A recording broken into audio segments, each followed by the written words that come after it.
నాకు ఎలాగ ఉపయోగపడుద్ది ఏముంది, వాళ్ళు కొట్టుకుంటారు జనాలు. ఇప్పుడంటే ప్రశాంతంగా వెళ్తున్నారు రూపాయి ఇచ్చి. ఇక అప్పుడు అనుకో ఒకరికొకరు కొట్టుకొని, ఇప్పుడు తెలంగాణలో జరిగిందే కదా, మనం చూసాం కదా. ఇక అలాగే జరుగుతుంది.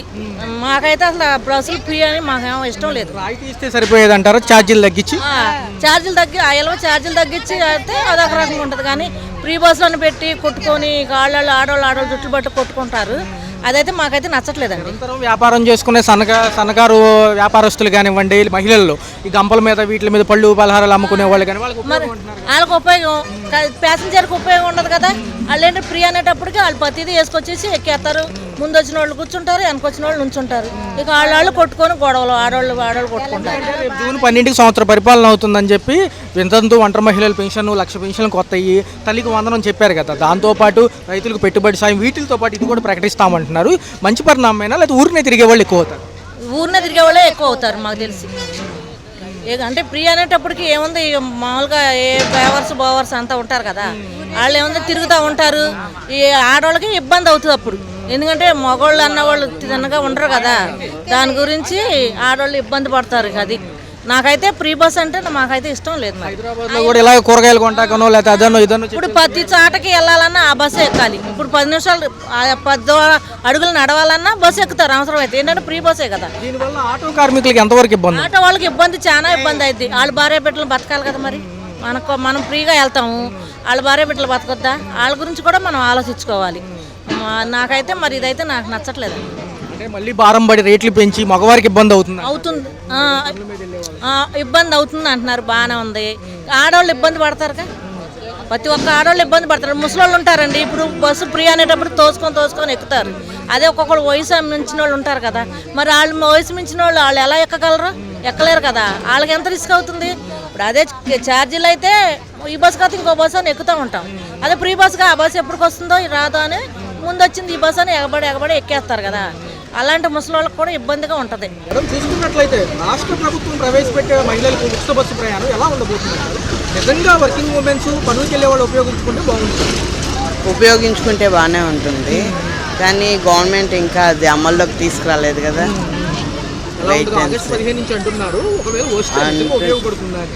ఉపయోగపడుతుంది అనుకుంటున్నాము, కానీ అది ఇంకా ఏమి ఏ కేటగిరీ పీపుల్కి ఇస్తే బాగుంటుంది? అందులో మహిళలకు ఎక్కువ అంతే. అంటే వర్కింగ్ ఉమెన్స్ కానివ్వండి, వర్కింగ్ ఉమెన్స్ ఆధార్ కార్డ్ చూసుకొని ఇస్తే బాగుంటుందని అనుకుంటున్నాను. ఇలా ఇవ్వడం వల్ల ఏదన్నా అధిక భారం పడుతుందా మళ్ళీ ఆర్టీసీ ప్రయాణం? మరి పడుతుంది కదా. హామీ ఇచ్చినవి అన్నీ చేయట్లేదు కదా. అట్లాగా ఆటో వాళ్ళకి ఏమైనా ఇబ్బంది అవుతుంది? ఆటో కార్మికులు మరి అవుతుంది కదా. ఎలా ఉంది మేడం? రాష్ట్ర ప్రభుత్వం 1 year అవుతుంది జూన్ 12కి. కొన్ని సంక్షేమ పథకాలతో పాటు ఇది కూడా ఉండబోతుంది, సభలో ప్రకటిస్తామంటున్నారు. మహానాడు సభలు ఉన్నాయి. ఎలా అనిపిస్తుంది మీకు? ఎలా ఇస్తే మంచిదేగా. ఆర్టీసీకి నష్టం, ఆటో వాళ్ళకి నష్టం అంటున్నారు. అదన్నీ అలా జరుగుతూనే ఉంటాయి. వాళ్ళకి ఇవ్వాల్సిన వాళ్ళకి ఇస్తే బాగుంటుందని అనుకుంటున్నాను. ఎలాగో తెలంగాణ స్టేట్కి ఇచ్చేదారు కదా ఆయన సీఎం గారు. మరి ఇక్కడ సీఎం అయినా ఆయన చెప్పిన మాట అమల్లో చేస్తే బాగుంటుందని అనుకుంటున్నాను. చంద్రబాబు నాయుడు గారు ఇచ్చిన హామీ నెరవేరుతుందంటారు ఖచ్చితంగా? అదే చూసి wait and see. Right madam. 2000 నుంచి 1500 ఖర్చులు కలిసి వచ్చినట్టు అంటారు నెలవారీ. మరి అంతే కలిసి వస్తాయిగా. ఎంత దూరం నుంచి వస్తున్నారు మేడం? నేను విజయవాడ నుంచి నూజివీడు వెళ్తాను డైలీ. రైట్. సంవత్సర పాలన అవుతుంది ప్రభుత్వాలు వచ్చి. ఈ మహిళలకి ఉచిత బస్సు ప్రయాణం అంటున్నారు. దీనివల్ల జెంట్స్కి ఏమైనా ప్రాబ్లం ఉంటుందా? బస్సులు దొరకమంటారు? అలాగని లేదు, అది బెస్టే కదా ఆప్షన్. చంద్రబాబు చేసిన బెస్ట్ ఆప్షన్ అది. నాకైతే మాత్రం బెస్ట్ ఆప్షన్ అనిపిస్తుంది. ఎందుకంటే ఇప్పుడు లేడీస్ ప్రతి ఇందులో ముందుగా ఉండాలి కాబట్టి వాళ్ళకే మొదటగా ఫ్రీగా బస్సు ఇవ్వడం అనేది చాలా బాగుంది. నాకైతే చంద్రబాబు నాయుడు పరిపాలన అయితే నాకు బాగా నచ్చింది. ఎందుకంటే అన్నా క్యాంటీన్ కానీ, తల్లికి వందనం కానీ చాలా ఉన్నాయి. అవన్నీ కూడా బాగా చేస్తున్నారు. వాళ్ళ పరిపాలన అయితే నాకు నచ్చింది. చంద్రబాబు నాయుడు, పవన్ కళ్యాణ్. పర్టికులర్గా చూసుకుంటే కూటమి ప్రభుత్వ సంవత్సర పరిపాలన రేపు జూన్ 12కి అవుతుంది.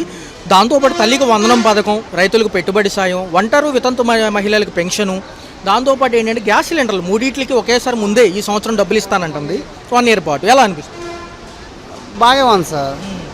ఇప్పుడు అమౌంట్ తీసుకుంటారు తర్వాత మన అకౌంట్లో పడిపోతున్నాయి కాబట్టి ఏం ప్రాబ్లం లేదు. ఇప్పుడు గ్యాస్ అమౌంట్ ఎక్కువైపోయింది అనేసి కూడా లేదు. అమౌంట్ అయితే పర్వాలేదు సార్. ఎందుకంటే ఇప్పుడు తీసుకుంటున్నారు, మళ్ళీ మన అకౌంట్లో మన అమౌంట్ ఇచ్చేస్తున్నారు. కాబట్టి ఏం ప్రాబ్లం లేదు సార్. ఇప్పుడు సంవత్సరానికి 3 గ్యాసులన్నా పర్వాలేదు. ఒకటి సింపుల్గా చెప్పాలంటే చంద్రబాబు నాయుడు, పవన్ కళ్యాణ్ పరిపాలన బాగుంది సార్. పర్టికులర్గా ఈ బస్సు పథకానికి వస్తే నిరుపయోగంగా కాకుండా ఉపయోగంగా వర్కింగ్ ఉమెన్స్ కానివ్వండి, ఆఫీసులకు వెళ్ళే వాళ్ళకి కానివ్వండి, పనులకు వెళ్ళే వాళ్ళకి ఉపయోగకరం అవుతుంది. ఉపయోగం ఉందండి. ఇప్పుడు నిరుపేదలు ఉంటారు, వాళ్ళకి ఛార్జీలకైనా అమౌంట్ కొందరికి. ఒకటి గుడ్ డిసిషన్ తీసుకున్నారు చంద్రబాబు నాయుడు గారు. కాబట్టి మంచి పరిపాలన అండి. ఇప్పుడు ప్రభుత్వం వచ్చి సంవత్సరం అవుతుంది. మహిళలకు ఉచిత బస్సు ప్రయాణం ఆగస్టు 15 నుంచి, గతంలో పోయిన సంవత్సరం అన్నారు కానీ ఓ సంవత్సరం టైం పట్టింది. ఎలా అనిపిస్తుంది? పర్వాలేదు, పర్వాలేదు. ఏంటి మరి దీనివల్ల ఉపయోగం ఉంటుంది అంటారు ఖచ్చితంగా? ఏమో మరి ఇక వాళ్ళ నిర్ణయం, మనం ఏం చేస్తామండి. పోయిన సంవత్సరం ఫ్రీ బస్సులు అన్నారు, ఏమీ లేదు. మరేంటి గతంలో ఏంటంటే ఇటు హైదరాబాద్, బెంగళూరులో కూడా ఇట్లాగే పెట్టారు. మరి ఉపయోగకరంగా ఉంటుంది అంటారు? ఊరికి తిరిగే వాళ్ళు ఎక్కువ అవుతారంటారు? ఊరికి తిరిగే వాళ్ళు ఎక్కువ అవుతారు, ఊరినే తిరిగిన వాళ్ళు ఎక్కువ అవుతారు. ఎవరైతే మరి ఉద్యోగాలకు పనులు చేసుకునే వాళ్ళు ఉంటారు కదా, ఆడవాళ్ళు, వాళ్ళకి ఉపయోగకరమేనంటారు? ఉపయోగకరమే వాళ్ళకి. కానీ ఖాళీ ఉండవు. ఫ్రీ అంతటికి జనం అవుతారు. ఆ ప్రాణంగా అంటే ఇక్కడ ప్రాణాలే పోతాయి ఇంకా. అవునే కదా. అది మరి గవర్నమెంట్ చెప్పినట్టుగా హామీ ఇచ్చింది కదా, మరి ఇప్పుడు ఇవ్వాలి కాబట్టి ఇస్తుంది. మరి సద్వినియోగం చేసుకుంటారా మహిళలు? చేసుకుంటారు మరి ఫ్రీ బస్సు కదా, ఎక్కడికి ఆపుతూ ఉంటారు. దగ్గర ఎక్కుతారు, దూరం వాళ్ళు ఎక్కుతారు. అది మరి హైదరాబాద్లో, బెంగళూరులో చూశారు, అప్పుడు వార్తల్లో కొట్టుకోవడం, తోసుకోవడం, సీట్లు దొరకలేదని అలా బిహేవ్ చేస్తారు. లేకపోతే చేస్తారు, ఎక్కడెక్కడ అలాగే చేస్తారు. చేయకుండా ఏమంటారు, సీట్లు దొరకలేదని. నుంచుంటారు, కూర్చుంటారు. మరి ఈ లెక్క చూసుకుంటే పెద్దవాళ్ళకి ఇస్తే సరిపోయేది కదా, జనరల్గా పెద్దవాళ్ళకి, పెద్ద వయసు వాళ్ళకి. అలాగే తింకిలేండి. ఇంకా వాళ్ళు ఎక్కుతారు, వీళ్ళు ఎక్కుతారు. వాళ్ళకు ఉన్నదేంటి, మాకు లేనిది ఏంటి అంటారు. అది బాగానే ఉంటుంది అంటారు. అయితే మరి ప్రభుత్వం వచ్చి సంవత్సరం అవుతుంది. రేపు జూన్ 12కి మా ఒంటరి మహిళలకి, వితంతు మహిళలకు కూడా పెన్షన్ అంటుంది, తల్లికి వందనం ఇస్తామంటుంది, రైతులకు పెట్టుబడి సాయం. ఎలా అనిపిస్తుంది? సంవత్సరం బాగుందా? ఏది మరి జగన్ గారు వస్తాడేం కానీ బాగానే ఉంది. ఇక్కడ నుంచి ఏం జరిగిద్దో ఏంటో అర్థం అవుతుంది. ప్రభుత్వం లోటు బడ్జెట్లో ఉన్నా కొద్దిగా కష్టపడుతున్నాం అంటుంది ఈ ప్రభుత్వం. మరి ఎలా అనిపించింది? నిత్యావసర సరుకుల ధరలు, కరెంట్ ఛార్జీలు ఎలా ఉంది? ఇప్పుడు కరెంట్లు గట్టి పెంచేశారు కదండి. కరెంట్ గట్టి పెంచారు, అన్నీ పెరిగిపోయి అసలు అంతా. అది మరి ఎక్కడ పిల్లల దగ్గరికి వేరే ఊర్లో వెళ్ళాలంటే ఉపయోగమైన ఉచిత బస్సు ప్రయాణం?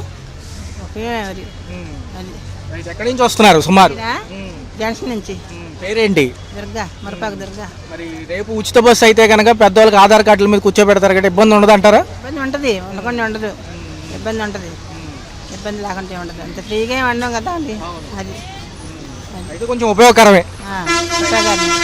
ఒకవేళ ఈ ఆగస్టు 15 నుంచి మహిళలకి ఉచిత బస్సు ప్రయాణం ఎంతవరకు బాగుంటుంది, నిజంగా ఉపయోగపడుతుంది? బాగానే ఉంటుంది అన్న. కొంచెం అంటే స్టూడెంట్స్ వాళ్ళకి కొంచెం ఇదిగా, ముసలి వాళ్ళకి వాడికి ఇచ్చుకోవచ్చు మంచిగా.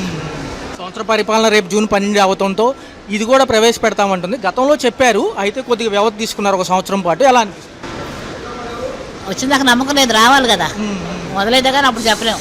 ఎన్నిసార్లు చాలాసార్లు వస్తుంది చెప్తున్నారు, 2 నెలలు అని చెప్పేసి అంటున్నారు. ఈసారి మరి వచ్చినప్పుడు అప్పుడు నమ్మాలయ్యా ఎవరైనా. చంద్రబాబు నాయుడు గారు సభా సమావేశంలో కర్నూలులో చెప్పడం జరిగింది. అయితే ఏదైతే ఉందో జూన్ 12తో అనేక పథకాలతో పాటు ఇది కూడా ఏదైనా ప్రకటన వచ్చే అవకాశం ఉందంటారు? మేము వస్తుందని అనుకుంటున్నాం మరి. అలా ఉంటుంది మేడం. నిజంగా ఉపయోగపడుతుందంటారు, లేకపోతే ఊరినే తిరిగే వాళ్ళు ఎక్కువ అవుతారు? ఉపయోగం అంటే మంచిగా ఉంటే బాగానే ఉంటుంది. దానికన్నా కొంచెం చూసుకుని ఆలోచించి ఇచ్చుకోవాలి. అందరూ కాకుండా కొంచెం స్టూడెంట్స్కి వాళ్ళకి కన్వీనెంట్గా ఉండాలి. ఇక్కడ కూడా హైదరాబాద్ ఎట్లా కొట్టుకుంటున్నారు, టూ మచ్ లాగా అవుతా ఉంది. పక్క రాష్ట్రాల్లో చూస్తే అదే పరిస్థితి ఉంది. బాగానే ఉండొచ్చు అనుకుంటున్నాను. నిజంగా ఈ ఎవరైతే వర్కింగ్ ఉమెన్స్ ఉన్నారో, లేకపోతే పనుల మీద వెళ్ళి ఉన్నారు, వాళ్ళకు ఉండాలి. వర్క్ చేసే వాళ్ళకి, స్టూడెంట్స్కి, వాళ్ళు కొంచెం ముసలి ఇస్తే బాగుంటుంది.